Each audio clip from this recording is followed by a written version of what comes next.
All right, welcome to Shaktima's Open Wisdom Sharing Sangha, which we hold on the second Sundays of each month. And we're continuing the theme with the overall theme of what about love? We've talked about what is love, what is a mother's love. Now we're talking about what is self-love. So we're going to review the idea of the definition of love one more time as kind of a stepping off point to demonstrate that we don't put a lot of emphasis on self-love. The definition of love is a strong feeling of affection or concern toward another. It can also be a strong feeling of affection toward another with a sexual component, or it can be a strong feeling of affection, devotion, or adoration to a god or toward God or a god. Interesting way of putting that. None of these express a feeling toward ourselves. Instead, it's offering that we want to give to another, a feeling of empathy, a sense of ourselves in the other person's place, an appreciation of the other person's experience, basically wanting what's best for someone else, caring about someone else's welfare. As I said, none of these definitions, none of this presentation addresses how we take care of ourselves. It doesn't give us a definition of our self-love. So let's start there. What is the definition of self-love? What activities or practices, what habits, what arrangements do we make in our lives to demonstrate that we love ourselves? So this is an open-ended question and meant for us to offer our own thoughts on how we demonstrate self-love to ourselves.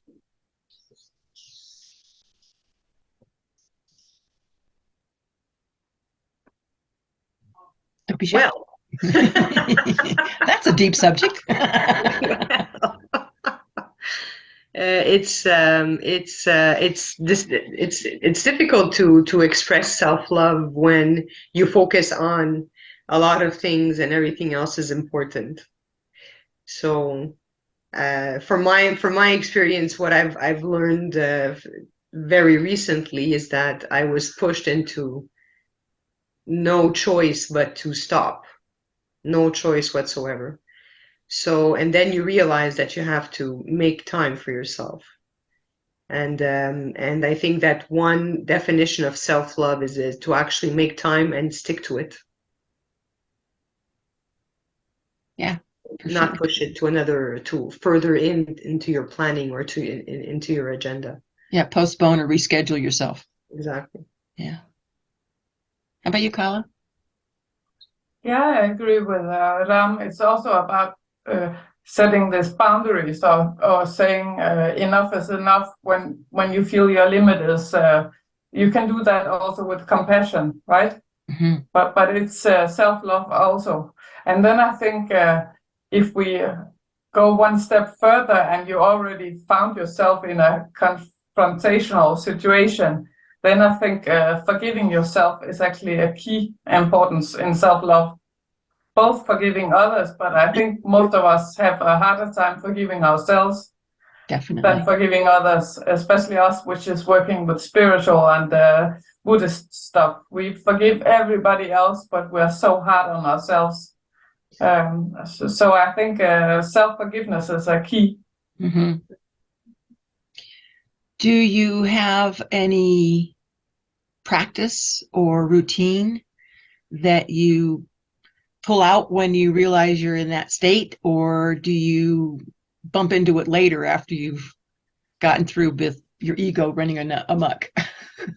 I mean, it depends on, we can have everyday situations where actually we share, all three of us, both of you have this soul names, which is bound to some sort of joy or happiness in different ways.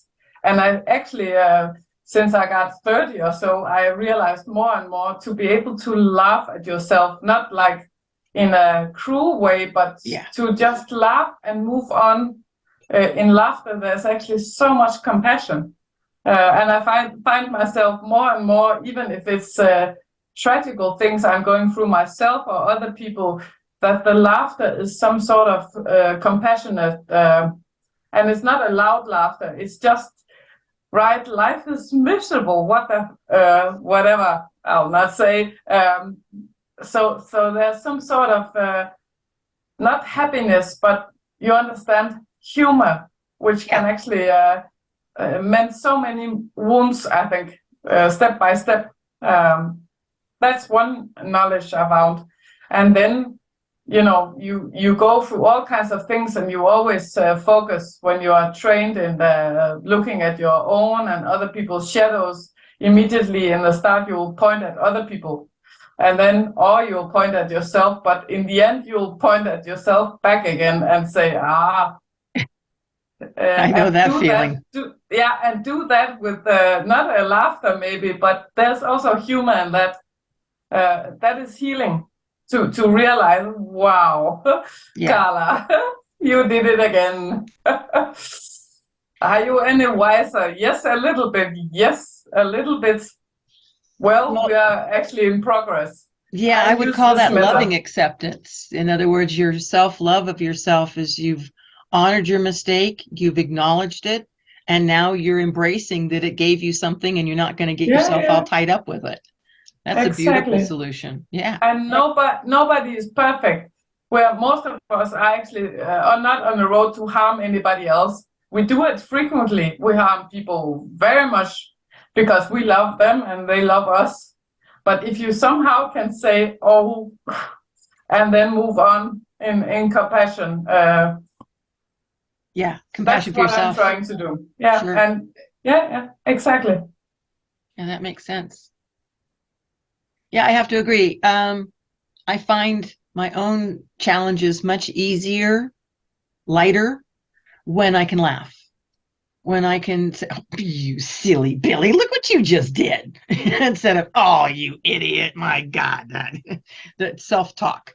There's an element of self-care in how we talk to ourselves. Would you perhaps agree that it's so much easier to fix other people? To look at somebody else and say, oh, I know exactly what they need to do, versus looking at our own situation and putting the energy into ourselves? I totally agree, but then I also have a funny observation for us, which is more advanced in the spiritual path, because we can also think that we did so much observation on ourselves, so the other ones sort of is the one which is not up to speed with us. But if you keep on bumping into a situation again and again, we each of us, the three of us, have different sort of, I know for myself, I keep bumping into the same issues. And I noticed when I fixed it with myself, that they disappear. Yeah. I no longer have this, so I can actually have this feeling that I looked into myself, but if the issue is still saying, hello, Carla, then I most likely didn't, even if I think I did it, I integrated it, whatever. So that's step 2 for more advanced people, to keep an eye on this feeling. Even when we think, oh, it's the other one having issues. This I'm paying attention to at the moment. Indeed. Indeed. This is another component of self-love. If we are busy evaluating, criticizing, making decisions on the behalf of other people, whether that's a stranger that you see walking by or your family member, it's giving you a distraction from paying attention to your own issues and taking care of your own house, so to speak. You both have children. How do you make that time for yourself, for your self-care? Do you have a calendar that you make out and say, all right, this is my 15 minutes, leave me alone? Or do you try to sneak it in wherever you can? I'm in the easy group because my daughter is grown up by now, and Ram can talk after because he's in a busy group. I think it's the only trauma from Victoria's childhood. It was when Mama was going to paint. I was there non-stop all the time, but then I had moments where her daddy needed to take care of her, and she could not get mama time. But otherwise, I only had one child, and I thought it was funny. It was not difficult. I was also blessed. So I also think it depends on what is your karma? What kind of children do you get? I imagine if I had 3 children with diagnosis, with whatever sicknesses and so on, I could be so whatever. Oh, I'm just so relaxed. It would not be the same. Right? I hear you. Yeah. Good observation. I agree with you, Kala. I agree with you because it wouldn't be the same. But in the end result, you would have to also take time. You know, there's so many organizations, and I think for a mom to say, "Whoa, I need a break," that's very hard. Just to say that, I need a break. You need to go. You need to go to this. For a weekend or whatnot. It's hard for a mother to do that because we have our definitions of what a mother is. There's many mothers that I know that refuse to do so because they sense that it's the responsibility and that's how you love your children. On my part. I wait till the house is burning down, and I say, "Oh, maybe now it's time for a break." And it's not the best way. I think that when I do my processes at night, that's one of the breaks. And like you, Kala, I don't have any children that are very, they're active, but they're not difficult. So, and they've seen me, I worked so much and I still do. And I think that since day one, they saw me on the phone or on the computer. So they're kind of a bit used to that, but it's hard on me. So when you realize that, that's when it's, when you realize it. Yeah. So based on the way we intellectually identify love, or define it, it's going to be defined on our role models, like how were our parents or how did our mothers raise us or how did we interact with our family. It's going to be based on, like you also offered, karma. What kind of situation do you find yourself in? Is your life more challenging, more difficult, more complicated? Do you have the element of difficult children or a difficult living situation? But all of these things are out. They're away from us. They're not inside us. But they're massive distractions. They keep giving us something else to be interested in. We're looking for identifying how we maintain our consciousness of ourselves while still caring for others. So we have our practices, and that could be anywhere from 5 minutes to an hour or so each day. It's sort of like a refreshment. It's like doing our exercises. They're reminding us of a better way of doing things, a more conscious way of doing things, a more mindful way of doing things. We lose that through the day.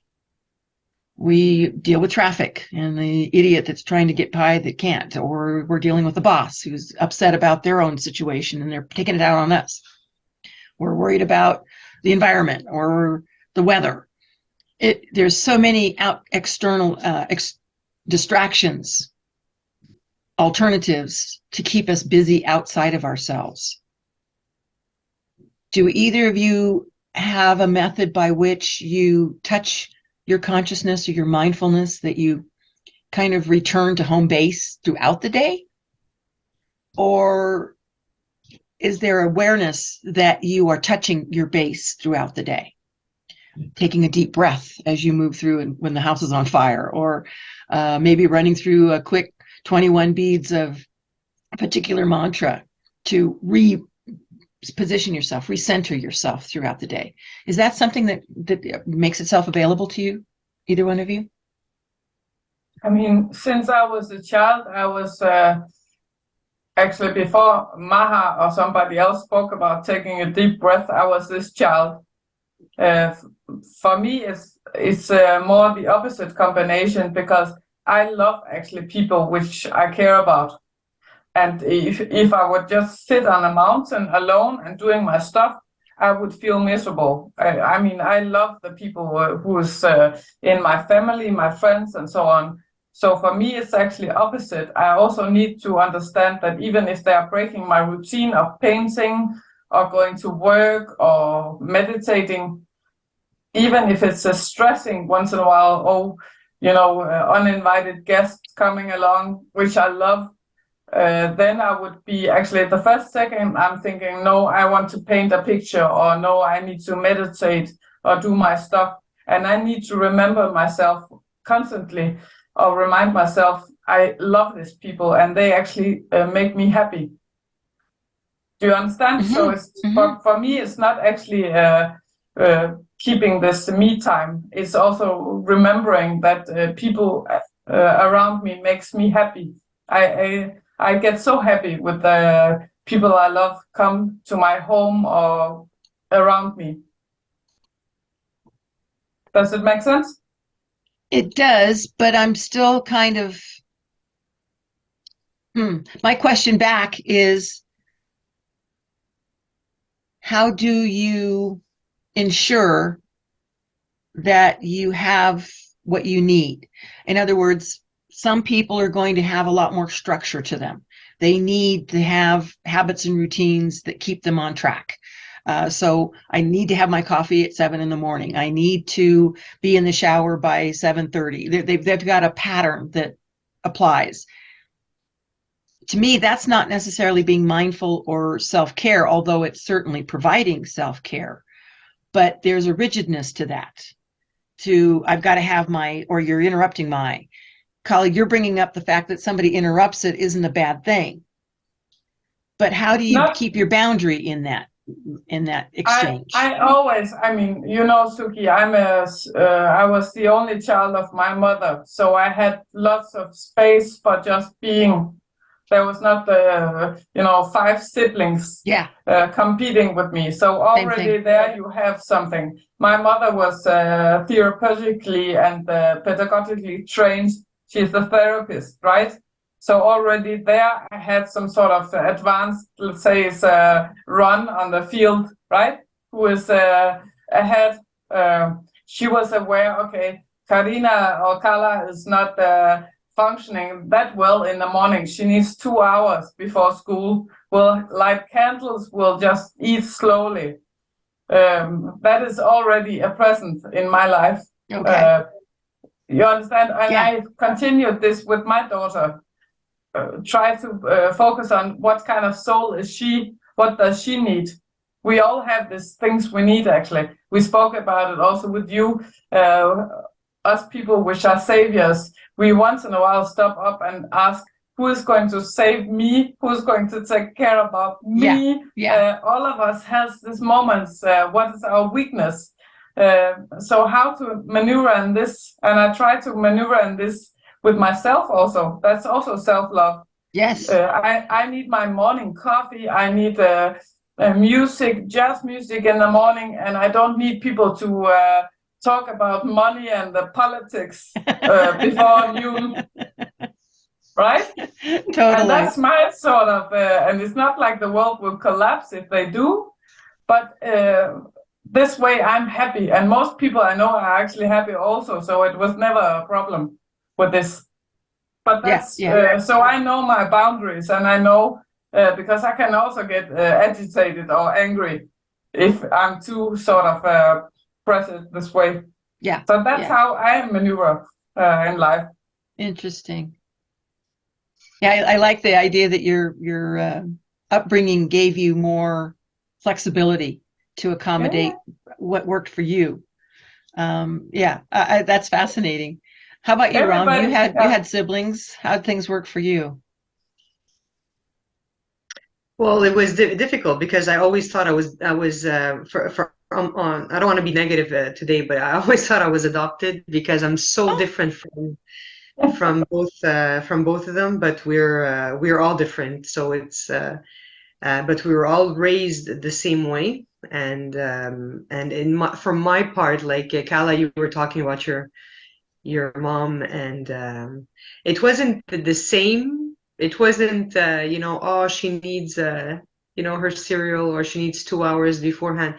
It was not like that, but it was more of there was a lot of love, to be honest, and there was more of courage and determination and get up and do it. There was not one day, there was no in French we say fla fla, like no extra cotton, Right.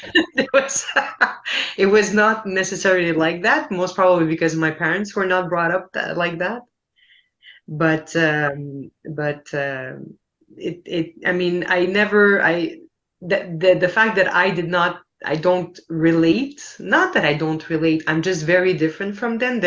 My brother and sister are both like very manual, very airy, whatever. I'm very technical, and computer and books and stuff. So it's kind of it's a bit different.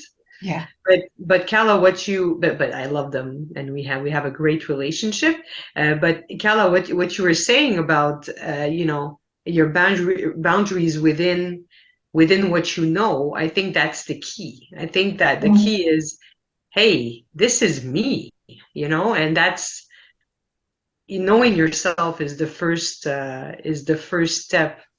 For sure. And like they say in G.I. Joe, knowing is half the battle. It's just that it's the first step. This is me. When you realize this is you, that's when you say, oh, okay. And then I find that you go on to the other stuff. Okay, why am I like this? Or if a situation occurs, well, beforehand that like I'm very prideful, and I know that I'm going to have pride.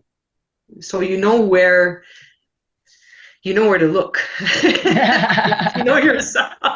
You know a bit where to look, Yeah. And I think that's step one.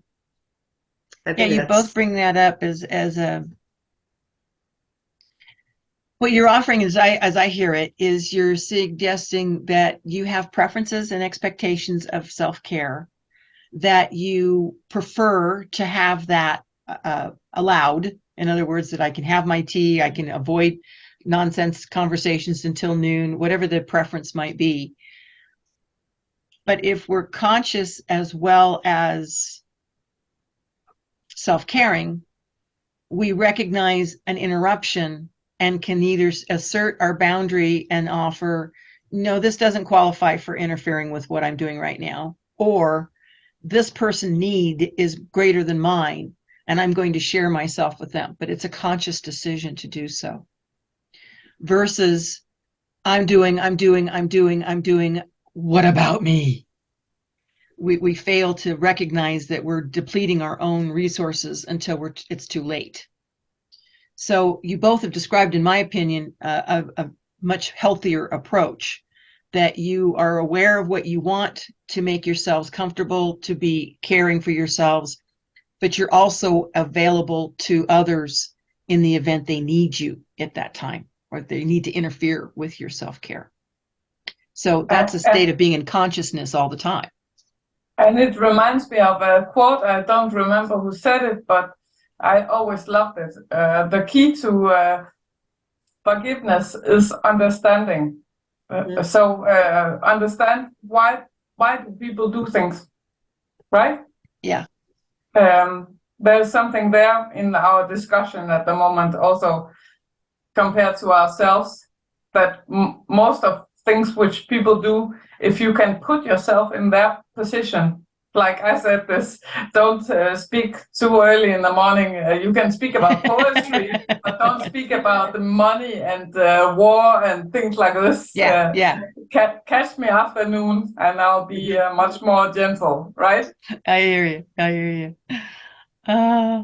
But it's always interesting to see, because Suki, I remember having a conversation with you one day at school, and Kala, you brought up the saviorism, and because I have that in me also, and but it's and Suki, you just said letting people interrupt the daily routine or interrupt because they need it also. Mhm. Well, that's also maybe a little trap of following into because everybody else needs, Yeah. like the day that, oh, okay, well, this person needs a talk, this person needs chocolate, this person needs blah blah, but at the end of the day, you need it also. And you had told me once, I remember I sent you a text message and I said, it's so interesting to see how people don't even realize that, there are five, I was in class that day and there were five students talking at the same time, and expecting me to give out an answer. Yeah. Like to every single one of them, like to hear them all. And you said, that's interesting, Ram. Usually we see outside what we need inside. What do you see? And that was so interesting because you're like, huh. I want peace, man. I just want some time alone. And we talk a lot about the outside, but the outside influences us a lot, and it's not everything for me, everything happens for a reason. And I think once you catch what's coming from the outside, it affects your inside. And that's and Yeah. unfortunately, like some people need a lot of banging on the door before they realize. Some people, it's, oh, wait a minute, okay, I need a break. I'll be back in 5 minutes. And that I think the objective is to say, okay, I need a break now. I think that's what the objective is. So there's an element of consciousness to be aware of when our preferences or expectations are holding us or preventing us from being more flexible, more understanding, more available. On the same time, we have an image of ourselves that we're projecting into the world that we want everybody to see us as, and that can be in conflict with our preferences and expectations. Mm. We want the world to see us as being the person who can do everything. I can clean the house, I can raise the babies, I can go to work, I can garden in the yard, I can cook all the food, I do it all. And yet that is merely a projection that may or may not be supported by the person's actual behavior, their thoughts, their actions. So in our consciousness, we're challenged by not only being aware of how we're interacting with the outside world, but how we're responding inside to our interaction to the outside world. That, to me, leads me to want to judge myself. It leads me to want to compare myself to the outside world. And that can lead me to conflict. That can lead me to basically running on autopilot until I bump my nose against something, instead of consciously taking a step and consciously deciding at this moment I need to be doing this for my support versus this person needs this, I can give it to them. So it demands a greater level of consciousness on a regular, ongoing basis versus in the morning when we're exercising or at night when we're doing our practices. So how do we weave our way through the day between unconscious habits and routines and consciously acknowledging where we are in the world at the moment? Is there a breathing exercise? Is there a touchstone that either one of you kind of does this, oh yeah, recheck, rebalance, reestablish what's going on in my world? Or do you find yourself at the end of the day going, oh man, I did it again?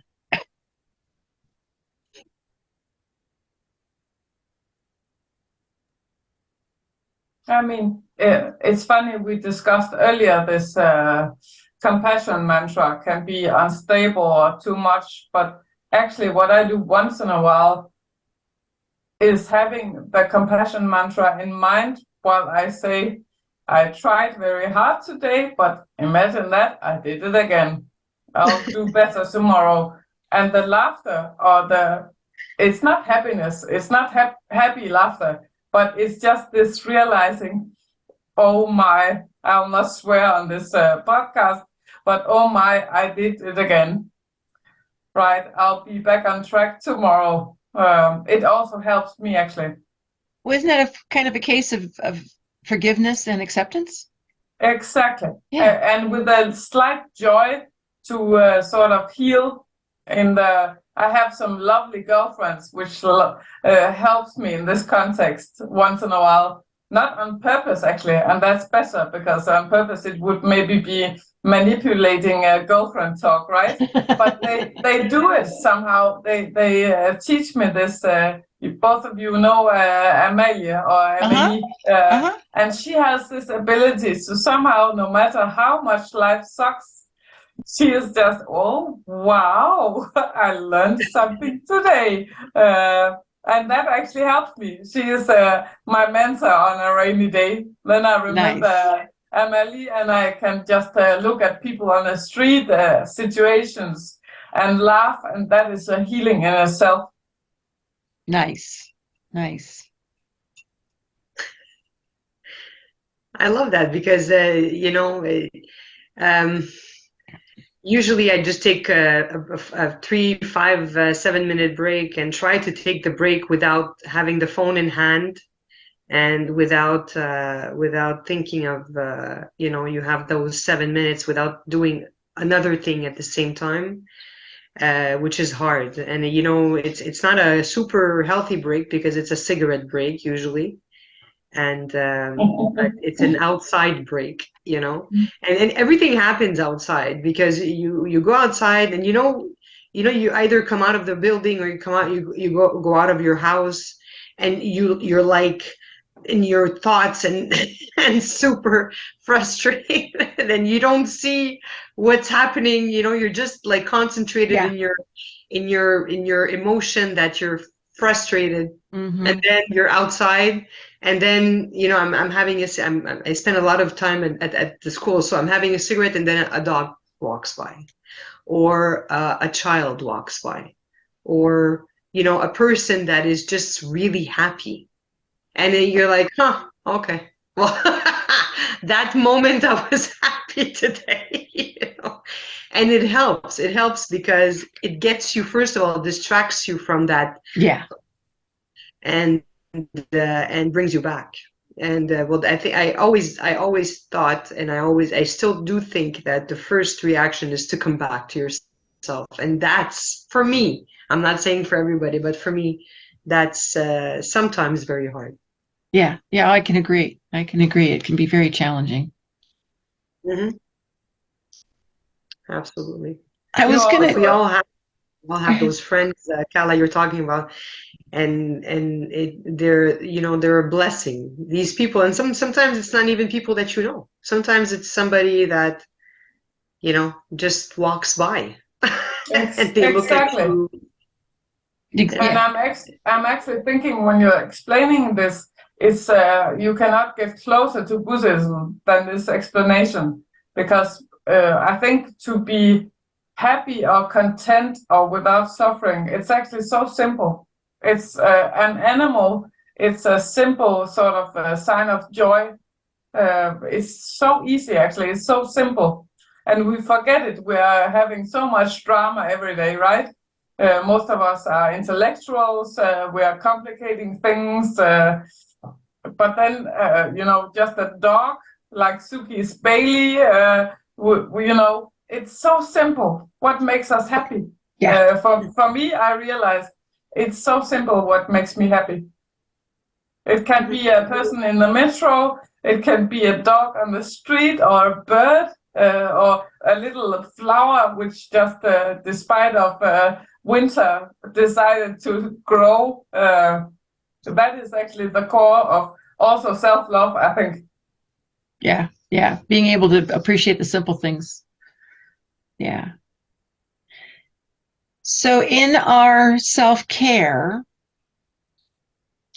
we've identified how we want to care for ourselves, how we attempt to care for ourselves, and our tools for staying conscious through the day.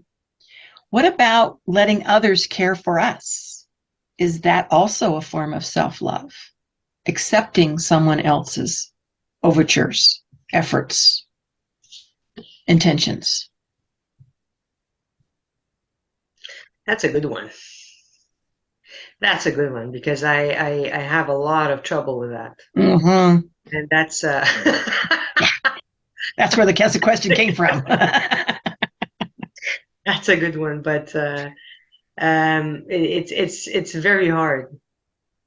But I think that it's a form of, however, knowing myself, it's also a form of weakness, and that's where I don't. I'm like, huh?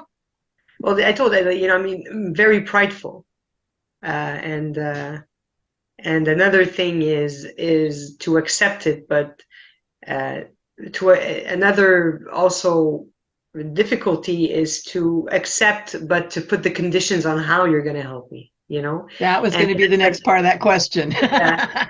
That's yeah, how are you going to help me? I can help myself. Exactly. When we are now judging the way someone wants to support us, we're making preferences and expectations about how we want the other person, the outside, to care for us. So are there ways for us to be aware when we're doing that? When there is a source of love, which could be a bird on the tree branch. That's a form of support if we look at it the right way, look at it from that perspective. Versus perhaps there's, gosh, it happened to me the other day. I won't go into all the details of it, but I swear for the day there was at least 4 opportunities where I walked into a situation and the things were volunteered to me and they helped me. I didn't even ask. They were just, here, would you like this? Yeah. So it felt good to accept that. I liked feeling that there was a response to me and I didn't have to say, who do I manipulate? How do I ask for? Where am I going to negotiate to get this out of this person? Well, if I give them this, will they give me what? It just flowed. It was beautiful. I love that carrot. I'm looking for that carrot again. How do I do that? I want that carrot again. No, I think you'll get it soon because, Suki, I was thinking while you said it, what is the fear when you receive love like this? Most people have this thing, okay, you give me love, what do you want in return? Yeah. That is first question, right? And that does, that we cannot just trust, we cannot just accept. It's almost like faith or whatever. Yeah, like you say, it's so simple. Yeah, it's so hard. To trust. So you're on the right path because I think for most of us, when people just drown us in love, we have one question: what do you want in return? Right? Where's the other shoe? Exactly. What's the catch? And sometimes it's fun because sometimes I believe, like, I don't know, maybe I'm a bit too weirdo, but I believe, like, that God is saying, okay, hold my beer, guys, this is going to happen. But they know, when it's as if the universe knows that you won't believe it or you won't accept it. Yeah. And instead of you having to ask for it, it's just there. And like you said, Suki, I love that. I love that example. You go into a place and people are handing stuff out. You're like, how did you know I needed this? How did you know, and it's just, in those moments, it's very hopeful. In those moments, you're saying, you look up and you say, somebody's watching, somebody's happy, and somebody knows that this is. And other moments, you're like, the expression of you're responsible for what you see or what you perceive. Definitely. And I always thought that what I perceived was on the outside. Sure. Like in my personal situation, this person needed help. So what I perceived was on the outside. But I think that the perception comes in from the inside, because if you had according to Jung, this Freud's student, Jung, he said the synchronicity, what you need in your life, you'll pay attention to. So it's all about you, Ram, what you see. All about me. No, exactly. It is all about. Yeah, yeah. The world revolves around me. No, but it is all about us because from the outside, when you see something and then you react to it, it's the reaction that you need to look at. Yes. Yeah. And then you need 50,000 frustrating moments in order to realize that. And and that's a fun fact, It's a very fun fact because once you get those volunteers that help you out without any questions asked, you're like, Yeah. what's happening? And they're there always when you see. There you go. There you go. I would suggest that it's a changing of how we frame our perspective. If we walk into our day, our situation from the perspective of, I have a preference for my day to go a certain way, and I have expectations of how that's going to happen, we've kind of set ourselves up for disappointment. If, on the other hand, we can say, I would like this day to go pleasantly, smoothly, efficiently, but I will understand if something comes up. I won't take it personal. We're still moving toward a destination, but we're allowing for variables to maybe give us a push toward the bank of the river on one side, or maybe bump up against a rock and we're going to stop and have a picnic instead. We didn't plan on doing that at all. But we open ourselves to every variable, and by being not attached to a certain arrangement of how it's supposed to work and flexible toward how it does end up working, the whole day feels like a benediction instead of an irritation, instead of a disruption, instead of a frustration or disappointment that triggers us into anger. It triggers us into our ego. So we're looking at love as being, in our definition from the dictionary, a strong feeling of affection or concern toward ourselves as well as others. That we are arising with our own kinship to ourselves, our own friendship. Who better to be friends with than our own self? I can't think of a better friend than myself. It's also a feeling of devotion or adoration toward ourselves as a divine being. So we can take the original dictionary definition of love and alter it just a tiny bit, and it now has the definition of including self-love and allowing us to have that permission to also be included when we talk about love. We don't necessarily do that in our public.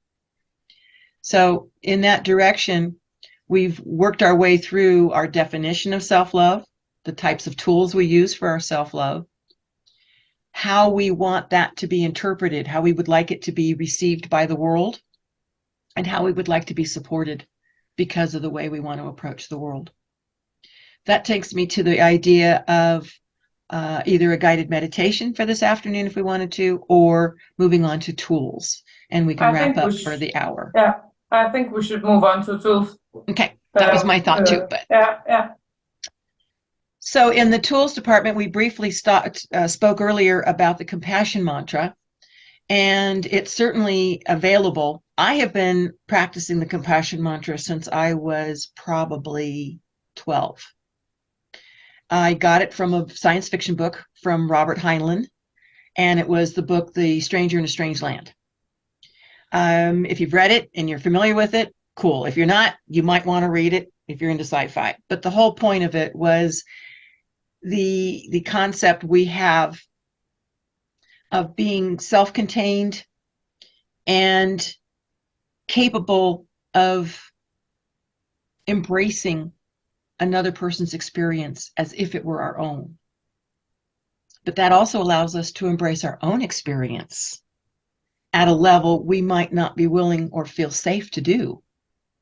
So compassion is opening that door and allowing us to feel that there is something bigger than ourselves. It is not necessarily self-contained, but it is available to us in a containment. We can reach that. But it can also be very provoking. because compassion means that you accept everything just the way it is. You can honor it and you can appreciate it as if it were your own. Our egos don't necessarily like that so much.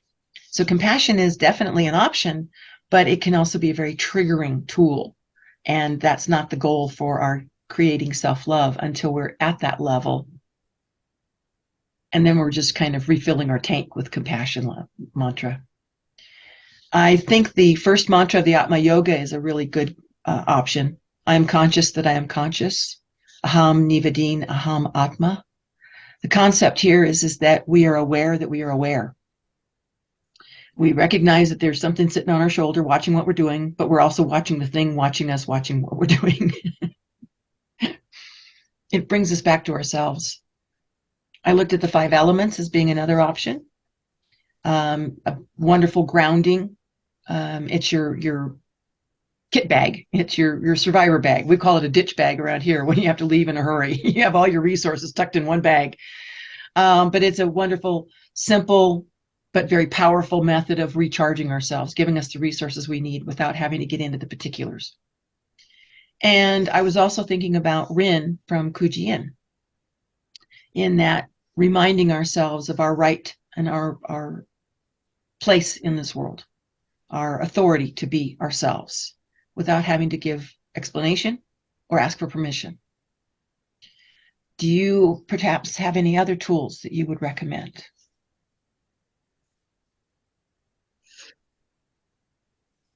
I recently used a lot of prayers, guys. And the prayers of I find are very helpful in just letting go. Meaning that, you know, if there's a situation that I don't know anymore, you know, there's nothing else that I can control, or I just wanna, you know, and just try to let it go is prayers. So I've used Ganesh,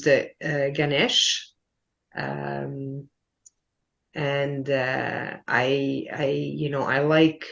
like Jesus a lot. So, you know, my boys, I ask them for help. I'm very mental, and I tend to think that, you know, my Jesus and it's very mental, and you know, I ask mentally what and how I can do that. And sometimes it just happens, you know, I don't even have to think about it, and sometimes it just happens. I love that. And well, the Our Father prayer, and also recently the Tara mantra, which I like. It's very supportive, and for me, you feel it. You feel the support instantly for that. Yeah, I love charging that one as well. It felt very nurturing. Exactly. So it, yeah. Okay. How about you, Kala? Yeah, like I told you, but you need maybe to be initiated in it. I also like this Atma Yoga, but this Shakti Soul Mantra. It's like the beginning, I think is basically okay.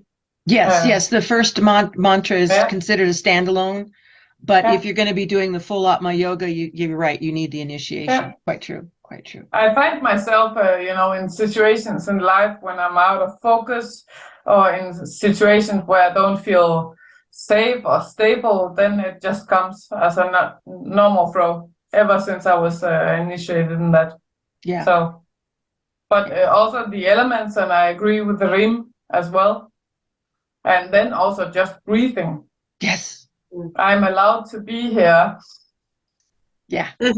Yeah. Everybody else is allowed to be here as well, but I'm also allowed to be here. I love that. Exactly. Yeah. My own personal is that I feel the tension rising. I feel myself thinking I'm not able to make this happen. I'm stressing at the timing. There's too much pressure. I'm feeling that buildup. And as that becomes more and more like, there's something going on here I need to pay attention to, I will make a conscious break from whatever it is I'm doing and try to pull myself back into me instead of where I've extended myself into, am I got to take care of my husband? Has the bill's been paid? Have I got to go get groceries? What's going on with the snow? What's happening with my dog? You know, like I'm dispersed to the universe. I have to pull myself back in again and recenter. And for me, that's the breath. One very good, solid breath in to remind myself, you are right here. This is you. Put yourself back together. For me also. Yeah. So once that full breath has come in, then I have another breath, and it slowly, within 3 to 5 minutes, I can generally pull myself back to where I can function again. If I don't do that, this kid will turn into a raving maniac and I start breaking things. So it's imperative that I catch myself. This is where it's important we laugh with compassion, right? Exactly. I'm only mildly exaggerating. I'm capable of destruction when I'm upset. It's terrible. It's terrible. We all are sooner or later, Suki. Yes, well, it depends on your method of destruction, but there is that sense of I will destroy it if I can't have it kind of a feeling about something. Bill Cosby, I brought you into this world, I'll take you out. You know, I mean, it's just a real, very primal kind of buildup that doesn't, Shiva Gam has said it before, you don't choose to get angry. Nobody sets out to go, I'm going to get angry at you. It just happens. Yeah, exactly. So that's another way for us to remember that and not let the anger reach that point where we're going, oh, we can't laugh at it because it's not laughable anymore. So yeah, much better to have it lighthearted and be able to get a giggle in for ourselves once in a while. With compassion. That's right. Exactly, Ram. This laughter is... Exactly right. Oh, perfect. Ladies, thank you. Thank you very much for our participation here. This has been a lovely little opportunity to visit. Thank you. Thank you. All right. And we'll see everybody next time. Thanks for joining us.